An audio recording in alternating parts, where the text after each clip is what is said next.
Okay guys, today on Comic Book Cafe we're going to be talking about Fantastic Four 347. Now the title of this comic book is The World's Goofiest Comic Magazine. That's the title they went with during this time. And basically the cover says, this issue's got everything including the kitchen sink. This is one of those issues that they threw everybody in it. And you'll see what I mean as we go through the comic book. But, let's get this thing ahead out of the way before we do this. And here we go. So, this comic book came out originally in December of 1990. This is back in a time where basically, Marvel was throwing crossovers into everything they could to try to boost sales. Now we start off basically showing space and the ship, trying to make it to Earth, and then they show, a blast of some kind happening. They don't show you who or what, just a blast, and that's all you see. Next page, you see, them crash, this ship crashing Earth. The core is about to blow. I gotta clear it out. And then you see it blow up, and then you see this girl, I'm marooned, but I'm alive. And that's all you see. You don't know who it is yet. Well, then you go over here to the, start of the real comic book here, and then you see the Fantastic Four Tower, and you see, of course, Sue and Reed Richards playing with their son, fun little scene on the slide. Then here you go. Now at this time, for those who are confused, this woman who was with the Thing is currently with Johnny Storm. This was the part of Fantastic Four I never really liked, that they continually switched off between both of them. They could never make up their mind. But anyway, he hasn't seen her in 3 days or talked much since they came back to Earth because he's fallen in love with this blue-skinned woman.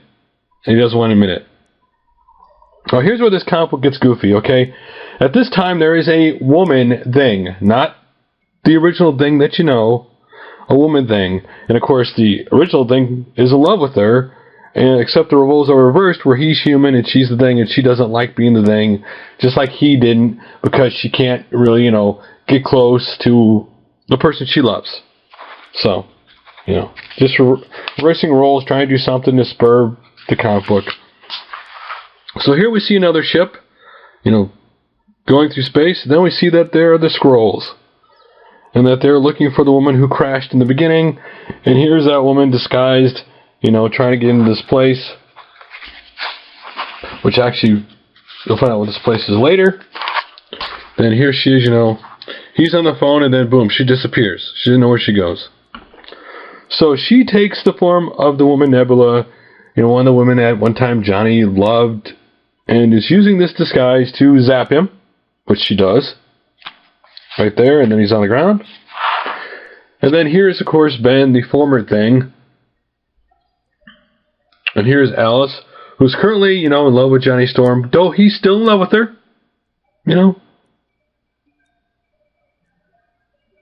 And then she zaps him too, and he's out. And then next, she pretends to be Sue, because Sue's sleeping, Sue was looking on her son, and so she's walking around, and then Namor shows up, the submariner, and again, they had a Thing for a while, and so once again, this is another, of course, deceit, and she eventually gets her too. But she didn't anticipate,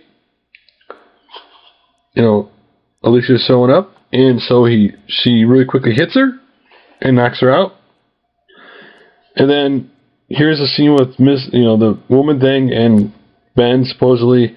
And once again, she's drugged, and now she's, basically taken out the entire Fantastic Four at this point in the comic book, except for Reed Richards. And I thought this was a rather interesting thing in the comic book. Of all the characters, you think, okay, who's the hardest to take out? Who's the strongest? Well, she goes to take out Reed, pretend to be Sue, and she zaps him, of course. And here he is, freaking out. Stuff going all over the place. But unlike the others, he didn't entirely get knocked out. And she, figures because he's elastic and everything, that's why he's hard to take out. And so she zaps him again. And she's like, incredible, I thought he'd be the weakest, not the strongest. And of course, she sitting there being, all brave with herself, all happy. I deal with the Skull Empire, hasn't been able to accomplish in years. The Fantastic Four is mine. That kind of thing. So that's all you know. You don't really know what her plans are at this point. And they're back to the Skrull, going to Earth, observing, scanning the planet to find Skrull signs. And they think they find dozens of Skrull life forms on, of course, this island, if you know what this island is in Marvel Comics. And they land on the island, and you gotta have comedy, and they're scanning, and, they're like, why would Skrull readings be here on Earth? They're thinking, and then all of a sudden, where are we? I don't know. And then they see their faces freak out because they see these monsters. And so they double back to the ship, and they say, because they're primitive minds, they read Skrull-like readings, and that's why we accidentally thought they were Skrull. Kind of hinting that the Skrulls aren't that bright. Wouldn't that kind of make you feel that way by this scene, that they're not very bright because they're reading these readings that are primitive Skrull readings? Oh, wrong page. And then they decide to tag them all with darts, and they dart them all, every one of these monsters, and now they have them under their control. And basically they're doing this to flush out the bad person. So they thought. And so here's the mole man who's in charge of, the island and all the creatures, and a guy tells him that a ship landed and that they took control of some creatures. Great panel, by the way. Love that panel. And he says, well, maybe we'll meet him, and maybe they'll live long to regret it, because, his job is to protect the people there. Now, some of this is to set up for the future comics in the storyline. This is just part one of it. And then here you go, or part one of the beginning of this story, I guess. And then here you go, seeing the woman pretend to be Sue, looking at the Fantastic Four database, talking about how many superheroes there are, and she's trying to locate somebody.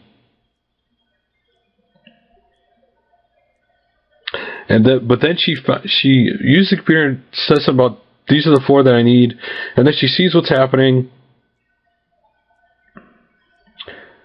And because they have an automatic scan that scans news. And then here you see Spider-Man, who's, occasionally in the Fantastic Four comic book throughout the history of it. Today's going to be a boring night, ain't much going on kind of thing. Here he is, great seeing him. And then all of a sudden his spidey sense goes off. It's like somebody's calling me. And so he lands at he goes down to this building. And here you see, at the time, the Grey Hulk and Wolverine having a little, Hulk kind of like, and Wolverine having a little spat back and forth, not knowing what's going on or who called them to. And Spider-Man shows up and says, what's going on? They like, none of your business, guy.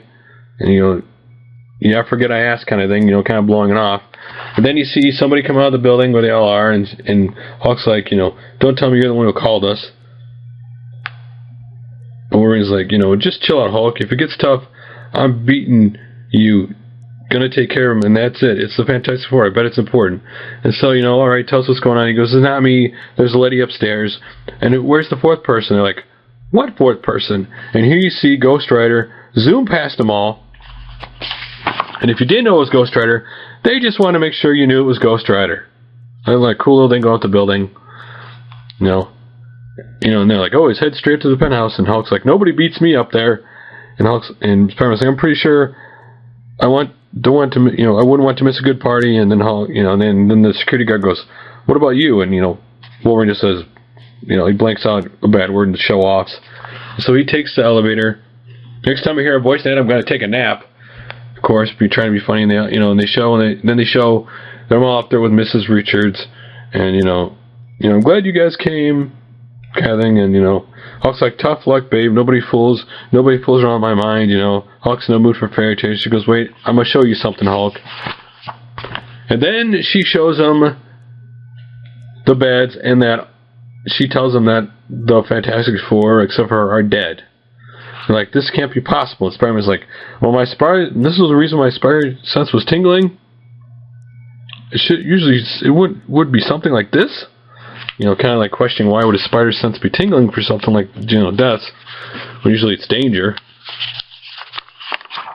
Then she tells him some more what's going on, kind of, story of what she wants them to know. And, these bad people, don't go telling people we're dead. All of our enemies were vociferous, and you come against humanity. And then she shows them what's going on with these creatures attacking and saying that it's the people who attacked them. And she's like, here, take this subphonic spectral analyzer, and this should be able to give you the inner readings of the assassin's configurations.